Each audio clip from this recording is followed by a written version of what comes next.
ದಯಮಾಡಿ ಎಲ್ಲ ಬಂಧುಗಳಲ್ಲಿ ಮನವಿ ಮಾಡ್ತೇನೆ, ನಿಶ್ಶಬ್ದವಾಗಿರಬೇಕು, ಗಲಾಟೆ ಮಾಡ್ಕೊಳ್ಬೇಡಿ ಅಂತೇಳಿ ನಿಮ್ಮೆಲ್ಲರೂ ಕೂಡ ಮನವಿಯನ್ನು ಮಾಡಲಿಕ್ಕೆ ಬಯಸ್ತಾ ಇದ್ದೇನೆ. ಸುಮಾರು 5,000ದಷ್ಟು ಕಳೆದ ಜನಸ್ಪಂದನ ಕಾರ್ಯಕ್ರಮದಲ್ಲಿ ಅರ್ಜಿಗಳು ಬಂದಿದ್ದು.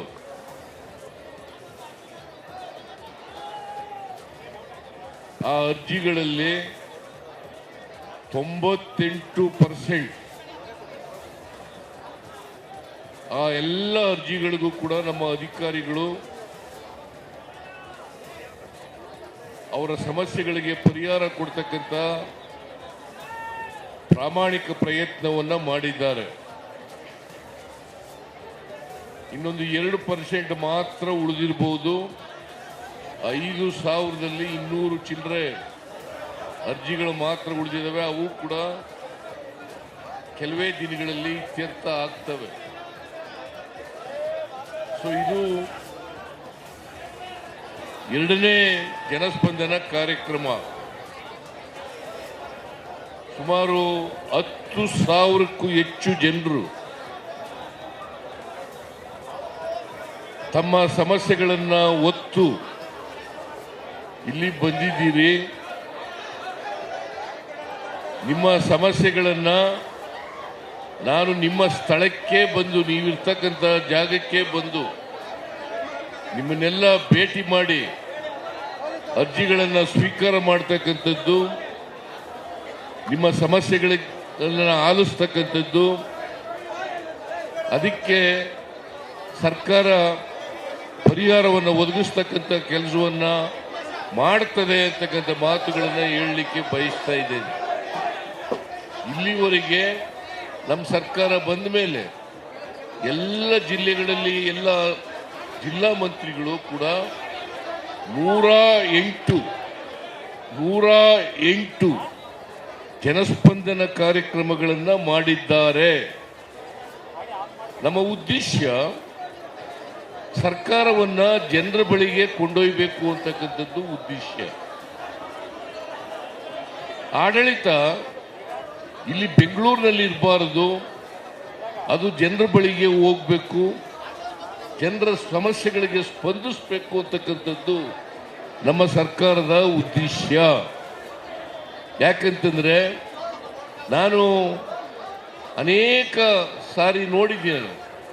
ನಾನು ಹಿಂದೆ ಮುಖ್ಯಮಂತ್ರಿ ಆಗಿರುವಾಗ, ಈಗ 2ನೇ ಬಾರಿ ಮುಖ್ಯಮಂತ್ರಿ ಆದಾಗ ಜನರು ಸಣ್ಣ ಪುಟ್ಟ ಸಮಸ್ಯೆಗಳನ್ನೆಲ್ಲ ಬೆಂಗಳೂರಿಗೆ ಒತ್ಕೊಂಡು ಬರ್ತಕ್ಕಂಥ ಪರಿಸ್ಥಿತಿ ಇರಬಾರದು. ಯಾಕಂತಂದ್ರೆ ಸ್ಥಳೀಯ ಮಟ್ಟದಲ್ಲೇ, ಜಿಲ್ಲಾ ಮಟ್ಟದಲ್ಲಿ, ತಾಲೂಕು ಮಟ್ಟದಲ್ಲಿ ಜನರ ಸಮಸ್ಯೆಗಳಿಗೆ ಪರಿಹಾರವನ್ನು ಒದಗಿಸ್ಕೊಡ್ಬೇಕು ಅಂತಕ್ಕಂಥದ್ದು ನಮ್ಮ ಸರ್ಕಾರದ ಉದ್ದೇಶ.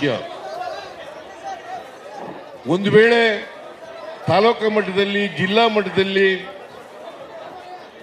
ನಿಮ್ಮ ಸಮಸ್ಯೆಗಳಿಗೆ ಪರಿಹಾರ ಸಿಕ್ಕದೆ ಹೋದರೆ, ಅದು ರಾಜ್ಯ ಮಟ್ಟಕ್ಕೆ ಬಂದರೆ ನಾನು ಆ ಸಮಸ್ಯೆಗಳಿಗೆ ಪರಿಹಾರ ಕೊಡ್ತಕ್ಕಂಥ ಪ್ರಯತ್ನವನ್ನು ಮಾಡ್ತೇವೆ. ಆದರೆ ನಿಮ್ಮ ಸಮಸ್ಯೆಗಳು ಕಾನೂನುಬದ್ಧವಾಗಿದ್ದರೆ, ನಿಮ್ಮ ಸಮಸ್ಯೆಗಳು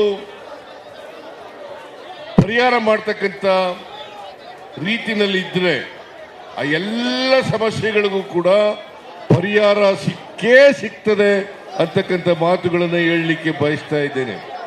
ಅದರಿಂದ ಈಗ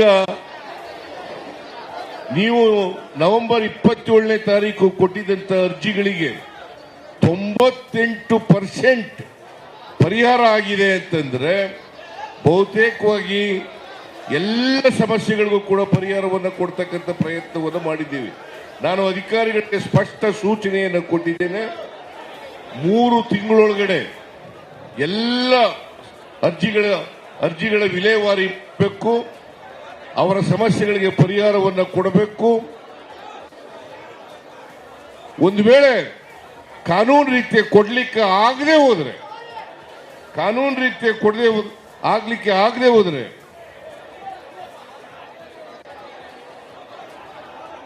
ಅದಕ್ಕೆ ಇಂಬರಹವನ್ನ ಇಂಥ ಕಾರಣಗಳಿಗೋಸ್ಕರ ನಿಮ್ಮ ಸಮಸ್ಯೆಗೆ ಪರಿಹಾರ ಕೊಡಕ್ಕಾಗಲ್ಲ. ಇದು ಕಾನೂನಿಗೆ ವಿರುದ್ಧ ಆಗಿರೋದ್ರಿಂದ ಅಥವಾ ಮಾಡಲಿಕ್ಕೆ ಬಾರದೇ ಇದ್ದರಿಂದ ನಿಮ್ಮ ಸಮಸ್ಯೆಗೆ ಪರಿಹಾರ ಕೊಡ್ಲಿಕ್ಕಾಗಿಲ್ಲ ಅಂತಕ್ಕಂಥ ಇಂಬರಹ ಅದು ಯಾರು ಅರ್ಜಿ ಕೊಟ್ಟಿದ್ದಾರೆ ಅವರ ವಿಳಾಸಕ್ಕೆ ತಲುಪಿಸಬೇಕು ಅಂತಕ್ಕಂಥದ್ದನ್ನು ಕೂಡ ಸ್ಪಷ್ಟವಾದಂತಹ ಸೂಚನೆಯನ್ನ ಅಧಿಕಾರಿಗಳಿಗೆ ಕೊಟ್ಟಿದ್ದೇನೆ. ಅದರಿಂದ ಯಾರೂ ಕೂಡ ನಿಮ್ಮ ಅರ್ಜಿಗಳ ಮೇಲೆ ನಮಗೇನು ಪರಿಹಾರ ಸಿಕ್ಕಲಿಲ್ಲ ಅಂತಕ್ಕಂಥ ಭಾವನೆ ಬರಬೇಕಾದಂತ ಅಗತ್ಯ ಇಲ್ಲ. ಎಲ್ಲ ಸಮಸ್ಯೆಗಳಿಗೂ ಕೂಡ ಪರಿಹಾರವನ್ನು ಒದಗಿಸ್ಕೊಡ್ತಕ್ಕಂಥ ಕೆಲಸವನ್ನ ಮಾಡ್ತೇವೆ. ನಾವು ಈ ಜನಸ್ಪಂದನ ಕಾರ್ಯಕ್ರಮವನ್ನ ಹಮ್ಮಿಕೊಂಡಿರ್ತಕ್ಕಂಥದ್ದು ಆಡಳಿತ ಚುರುಕಾಗಬೇಕು, ಆಡಳಿತ ಚುರುಕುಗೊಳ್ಳಬೇಕು, ಆಡಳಿತ ಜನರ ಸಮಸ್ಯೆಗಳಿಗೆ ಸ್ಪಂದಿಸ್ತಕ್ಕಂಥ ರೀತಿಯಲ್ಲಿ ಇರಬೇಕು. ಯಾಕಂತಂದ್ರೆ ನಾವು ಅನೇಕ ಕಾರ್ಯಕ್ರಮಗಳನ್ನ ಮಾಡ್ತೀವಿ, ಬಡವರ ಕಾರ್ಯಕ್ರಮಗಳು. ಈ ಬಡವರ ಕಾರ್ಯಕ್ರಮಗಳು ಯಾವ ಫಲಾನುಭವಿ ಇದ್ದಾನೆ ಆ ಫಲಾನುಭವಿಗೆ ನೇರವಾಗಿ ತಲುಪಬೇಕು. ಈಗ 5 ಗ್ಯಾರಂಟಿಗಳನ್ನು ಘೋಷಣೆ ಮಾಡಿದ್ದೀವಿ. ನಾವು ಅಧಿಕಾರಕ್ಕೆ ಬಂದು ಇನ್ನೂ 9 ತಿಂಗಳುಗಳಾಗಿಲ್ಲ. ಈ 8 ತಿಂಗಳುಗಳಲ್ಲೇ ಎಲ್ಲ ಗ್ಯಾರಂಟಿಗಳನ್ನು ಕೂಡ ಜಾರಿ ಮಾಡಿದ್ದೇವೆ. ಬಿಜೆಪಿಯವರು ಗೇಲಿ ಮಾಡ್ತಿದ್ರು, ಈ ಗ್ಯಾರಂಟಿಗಳನ್ನ ಜಾರಿ ಮಾಡಲಿಕ್ಕೆ ಸಾಧ್ಯ ಇಲ್ಲ. ಒಂದು ವೇಳೆ ಮಾಡಿದ್ರೆ ಕರ್ನಾಟಕ ರಾಜ್ಯ ಆರ್ಥಿಕವಾಗಿ ದಿವಾಳಿ ಆಗ್ಬಿಡ್ತದೆ, ಮಾಡಕ್ ಸಾಧ್ಯನೇ ಇಲ್ಲ ಅಂತ ಹೇಳೋದು. ಇಲ್ಲಿರ್ತಕ್ಕಂಥ ಲೀಡರ್ಗಳು,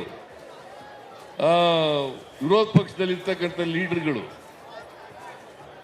ಕರ್ನಾಟಕ ರಾಜ್ಯದಲ್ಲಿ ಇರ್ತಕ್ಕಂಥವರು, ಅವರು ಇಲ್ಲ ಈಗ ಕೊಟ್ಬಿಡ್ತಾರೆ ಆಮೇಲೆ ನಿಲ್ಲಿಸ್ಬಿಡ್ತಾರೆ. ನಾನು ಸ್ಪಷ್ಟಪಡಿಸಲಿಕ್ಕೆ ಬಯಸ್ತಾ ಇದ್ದೇನೆ, ಇದು ಬಡವರ ಕಾರ್ಯಕ್ರಮ. ಜೊತೆಗೆ ಸಮಾಜದಲ್ಲಿ ಸಮಾನತೆಯನ್ನು ತರಲಿಕ್ಕೆ ಮಾಡಿರ್ತಕ್ಕಂಥ ಕಾರ್ಯಕ್ರಮಗಳು, ಅಸಮಾನತೆಯನ್ನು ಹೋಗಲಾಡಿಸ್ಲಿಕ್ಕೋಸ್ಕರ ಮಾಡಿರ್ತಕ್ಕಂಥ ಕಾರ್ಯಕ್ರಮಗಳು. ನಾವು ಸಂವಿಧಾನದಲ್ಲಿ ನಂಬಿಕೆ ಇಟ್ಕೊಂಡಿರ್ತಕ್ಕಂಥವ್ರು, ಬಸವಾದಿ ಶರಣರ ವಿಚಾರಗಳಲ್ಲಿ ನಂಬಿಕೆ ಇಟ್ಕೊಂಡಿರ್ತಕ್ಕಂಥವ್ರು, ಸಮಾಜ ನಿರ್ಮಾಣ ಆಗಬೇಕು ಅಂತಕ್ಕಂಥದ್ರಲ್ಲಿ ನಂಬಿಕೆ ಇಟ್ಕೊಂಡಿರ್ತಕ್ಕಂಥವ್ರು. ಅದರಿಂದ ನಮ್ಮ ಉದ್ದೇಶ ಸಮಾಜದಲ್ಲಿ ನೆಮ್ಮದಿ ಶಾಂತಿ ಇರಬೇಕು. ಅದಾಗಬೇಕಾದ್ರೆ ಸಮಾನತೆ ಬರಬೇಕು, ಜೊತೆಗೆ ಭ್ರಾತೃತ್ವ ಬೆಳಿಬೇಕು, ಸಮಾನತೆ ಬರಬೇಕು, ಅಸಮಾನತೆ ಹೋಗಬೇಕು. ಅದು ಹೋದಾಗ ಮಾತ್ರ ಸಮಾಜದಲ್ಲಿ ನೆಮ್ಮದಿ ಶಾಂತಿಯನ್ನ ಕಾಪಾಡಲಿಕ್ಕೆ ಸಾಧ್ಯ ಆಗ್ತದೆ. ಜೊತೆಗೆ ಕಾನೂನಿನ ಸುವ್ಯವಸ್ಥೆ ಇದ್ರೆ, ರಾಜ್ಯದಲ್ಲಿ ಕಾನೂನಿನ ಸುವ್ಯವಸ್ಥೆ ಇದ್ರೆ ನಮ್ಮಲ್ಲಿ ಬಂಡವಾಳ ಹೂಡಿಕೆಯೂ ಕೂಡ ಅದು ತಾನಾಗಿ ಹರಿದು ಬರಲಿಕ್ಕೆ ಸಾಧ್ಯ ಆಗ್ತದೆ. ಆ ಕಾರಣದಿಂದ ಇವತ್ತು ರಾಜ್ಯದ ಆರ್ಥಿಕ ಸಾಮಾಜಿಕ ಬದಲಾವಣೆಯನ್ನು ತರಲಿಕ್ಕೋಸ್ಕರ, ಅಸಮಾನತೆಯನ್ನು ಹೋಗಲಾಡಿಕ್ಕೋಸ್ಕರ ಇಂಥ ಜನಸ್ಪಂದನ ಕಾರ್ಯಕ್ರಮಗಳು ಅಗತ್ಯ ಅಂತೇಳಿ ನಾನು ತಿಳ್ಕೊಂಡಿದ್ದೇನೆ. ಮತ್ತೆ 5 ಗ್ಯಾರಂಟಿಗಳನ್ನು ನಾವು ಏನು ಜಾರಿ ಕೊಟ್ಟಿದ್ದೀವಿ, ಈ 5 ಗ್ಯಾರಂಟಿಗಳು ಜನರಿಗೆ ತಲುಪಿದ ಇಲ್ವಾ ಅಂತಕ್ಕಂಥದ್ದನ್ನು ಕೂಡ ತಿಳ್ಕೊಳ್ಳಿಕ್ಕೆ ಸಾಧ್ಯ ಆಗ್ತದೆ. ಜನಜಾಗೃತಿ ಆಗ್ಬೇಕು ಇವತ್ತು. ಯಾಕಂದ್ರೆ ಅನೇಕ ವಿರೋಧ ಪಕ್ಷದವರು ಅಪಪ್ರಚಾರ ಮಾಡಿ ಜನರನ್ನ ದಾರಿ ತಪ್ಪಿಸ್ತಕ್ಕಂಥ ಕೆಲಸವನ್ನ ಮಾಡ್ತಾರೆ. ಅದಕ್ಕೆ ನಾನು ನಿಮ್ಮಲ್ಲಿ ಕಿವಿ ಮಾತನ್ನ ಹೇಳಲಿಕ್ಕೆ ಬಯಸ್ತಾ ಇದ್ದೇನೆ, ವಿರೋಧ ಪಕ್ಷದವರ ಮಾತುಗಳನ್ನ ಕೇಳಬೇಡಿ. ಅವರು ಅಧಿಕಾರದಲ್ಲಿದ್ದಾಗ ಏನೂ ಮಾಡಲಿಲ್ಲ. ನಾವು ಮಾಡ್ಲಿಕ್ಕೆ ಪ್ರಾರಂಭ ಮಾಡಿದ ಮೇಲೆ ಈ ತರ ಸುಳ್ಳುಗಳನ್ನ ಹೇಳ್ಕೊಂಡು ಜನರನ್ನು ತಪ್ಪು ದಾರಿಗೆ ಎಳಿತಕ್ಕಂಥ ಪ್ರಯತ್ನವನ್ನ ಮಾಡ್ತಾ ಇದ್ದಾರೆ. ಈ ಮಾತುಗಳನ್ನು ಬಹಳ ಸ್ಪಷ್ಟಪಡಿಸಲಿಕ್ಕೆ ಬಯಸ್ತಾ ಇದ್ದೇನೆ. ಈ 5 ಗ್ಯಾರಂಟಿಗಳು ಈಗಾಗಲೇ ನೀವು ಯಾರನ್ನಾರು ವಿಚಾರ ಮಾಡಿ, ಮಾಧ್ಯಮದವರು ವಿಚಾರ ಮಾಡಬೇಕು. ಮಾಧ್ಯಮದವರು ಎಲ್ರಿಗೂ ಕೂಡ ನಾನು ನಿಮ್ಮಲ್ಲಿ ಮನವಿ ಮಾಡ್ತೇನೆ, ವಿಚಾರ ಮಾಡಬೇಕು. ಶಕ್ತಿ ಯೋಜನೆ ಆಗ್ತಾ ಇದೆಯಾ ಇಲ್ವಾ? ಗೃಹ ಜ್ಯೋತಿ ಆಗ್ತಾ ಇದೆಯೇ ಇಲ್ವಾ? ಗೃಹಲಕ್ಷ್ಮಿ ಆಗ್ತಾ ಇದೆಯೇ ಇಲ್ವಾ? ಅನ್ನಭಾಗ್ಯ ಕಾರ್ಯಕ್ರಮ ಜಾರಿ ಆಗ್ತಾ ಇದೆಯೇ ಇಲ್ವಾ?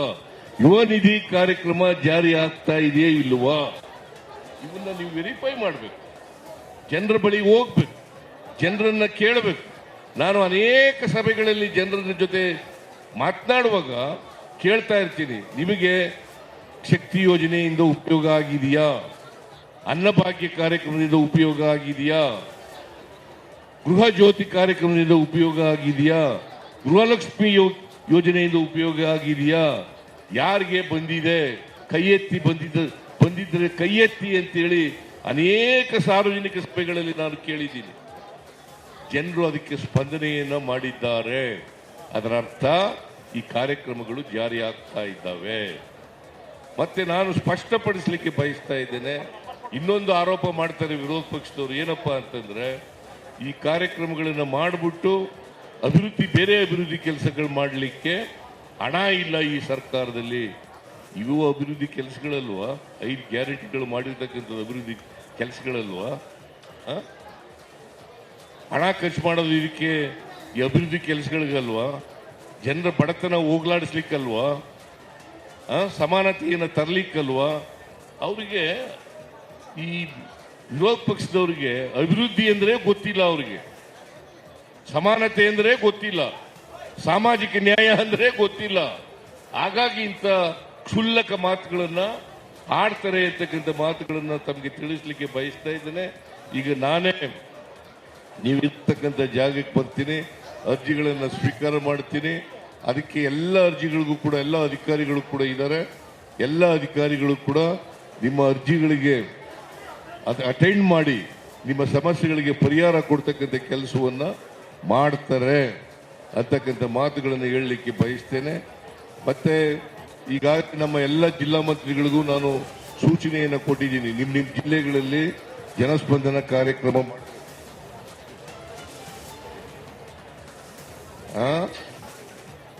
ಆಮೇಲೆ